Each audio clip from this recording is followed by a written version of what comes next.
Morning. तो आज आपका व्याकरण का दूसरा पाठ देखते हैं, वर्ण विचार।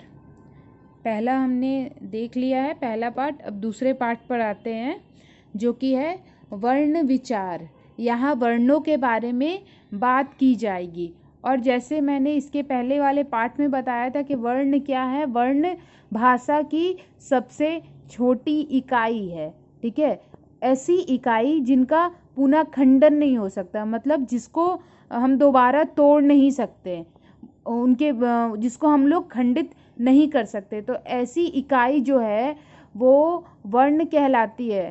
ठीक है, भाषा की सबसे छोटी इकाई जो है उसको हम लोग वर्ण कहते हैं। जैसे कि अगर हम लोग यहाँ देखें तो क्या लिखा हुआ है, प्रत्येक भाषा के अपने स्वरूप को प्रकट करने वाले अलग अलग कुछ अक्षर अथवा चिन्ह होते हैं जिन्हें वर्ण कहा जाता है।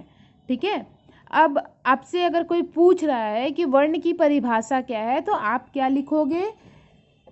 शब्द का सबसे छोटा खंड, मतलब एक शब्द है, ठीक है, एक पूरा शब्द, उसका भी छोटा खंड अगर किया जाए तो जिसके और खंड ना हो सके। जैसे मैंने भी बताया कि ऐसी इकाई जिसका मतलब फिर से जिसको नहीं तोड़ा जा सकता, जिसको फिर से खंडित नहीं किया जा सकता, उसको हम लोग वर्ण कहते हैं। तो वही लिखा हुआ है, शब्द का सबसे छोटा खंड जिसके और खंड ना हो सके उसे क्या कहते हैं? उसे हम लोग वर्ण कहते हैं।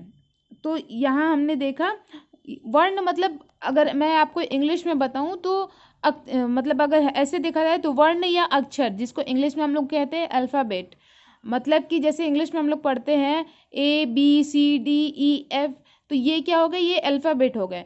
तो यही हिंदी में जो हम लोग पढ़ते हैं A, A, I, I या क ख ग घ, तो ये हो जाते हैं वर्ण। ठीक है, अब आप समझो कि जैसे हम लोग बात करते हैं कमल।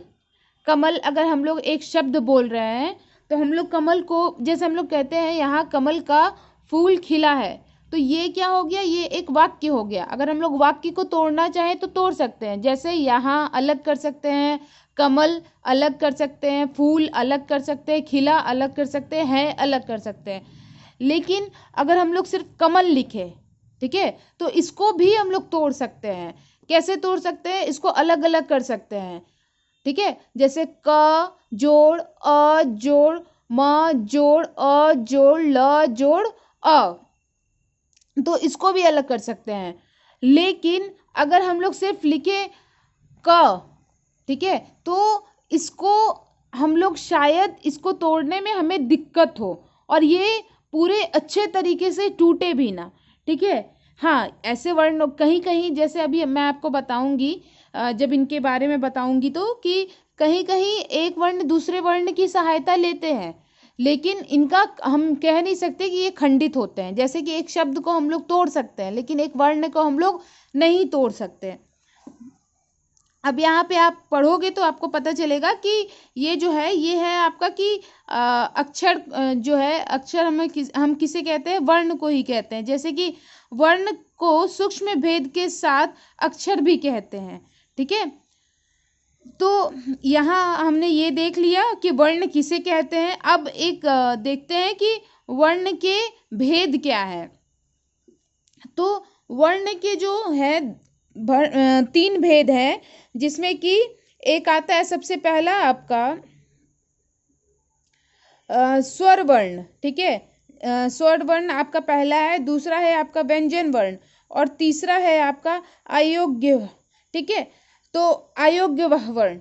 तो अब यहाँ पे हम लोग कैसे कर सकते हैं कि मैं आपको अभी शॉर्ट में बता दे रही हूँ। ठीक है, उसके बाद नेक्स्ट वीडियो में मैं आपको इनके बारे में पूरा डिटेल में बताऊंगी।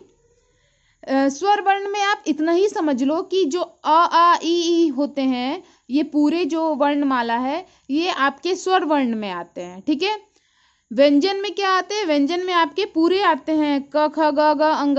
ठीक है, संयुक्त में आपके क्या आ जाएंगे? अन। ठीक है, और अतः, मतलब जैसे कि इसमें हम लोग एक उदाहरण देख सकते हैं कि जैसे हम लोग लिखते हैं प्राय। ठीक है, प्राय, प्रातः, अतः, तो ये जो बिंदु है ना, ये आपके किस में आ जाएंगे, ये इसको हम लोग क्या कहते हैं, इसको हम लोग विसर्ग कहते हैं, ठीक है। ये जो है इसको हम लोग विसर्ग कहते हैं। तो ये जो जिस तरीके का ये वर्ड है, ये जो शब्द है, ये सब आपके किस में आ जाएंगे, अयोग्य वह में, ठीक है। तो लेकिन ज़्यादा ध्यान जो दिया गया है व्याकरण के हिसाब से वो स्वर और व्यंजन वर्ण में ही दिया गया है। तो अभी तक हमने क्या देखा, सबसे पहली बात कि ये पाठ को मतलब पूरा खत्म करने में 2 या 3 वीडियोस लगेंगे, क्योंकि चैप्टर थोड़े बड़े हैं और एक वीडियो में ये पूरा हो नहीं पाएगा। तो मैं छोटे छोटे भाग में करके आपको समझा रही हूँ ताकि आपको समझने में ज़्यादा आसानी हो। तो सबसे पहला हमने क्या देखा, वर्ण विचार। वर्ण विचार में क्या देखा कि वर्ण को ही अक्षर कहते हैं, मतलब अल्फ़ाबेट, ठीक है। और वर्ण क्या है, वर्ण शब्दों की सबसे छोटी इकाई है, ठीक है, या भाषा की कह सकते हो, भाषा की सबसे छोटी इकाई, शब्द का सबसे छोटा खंड जिसके और खंड ना हो सके उसे वर्ण कहते हैं। वर्ण के कितने भेद है, तो वर्ण यहाँ पे हमने 3 भेद देख लिए हैं। एक है स्वर वर्ण जिसमें कि अ आ ई आता है, दूसरा है व्यंजन वर्ण जिसमें क ख ग घ आता है, और तीसरा है अयोग्य वर्ण जिसमें कि अयोग्य वह वर्ण जिसमें कि अनह अ या विसर्ग जो कह सकते हैं, एक अनुस्वार या एक विसर्ग जो होते हैं वो वर्ण आते हैं, जिसमें कि प्राय, प्रातः, अतः, इस तरह की चीज़ें हम लोग यूज़ करते हैं। तो ये यहाँ तक आज हम लोग देखते हैं। नेक्स्ट वीडियो में हम लोग क्या देखेंगे कि स्वर वर्ण को हम लोग थोड़े डिटेल में देखेंगे, और बाकी जितने वर्ण हैं उनको भी हम लोग डिटेल में पढ़ेंगे। Thank you.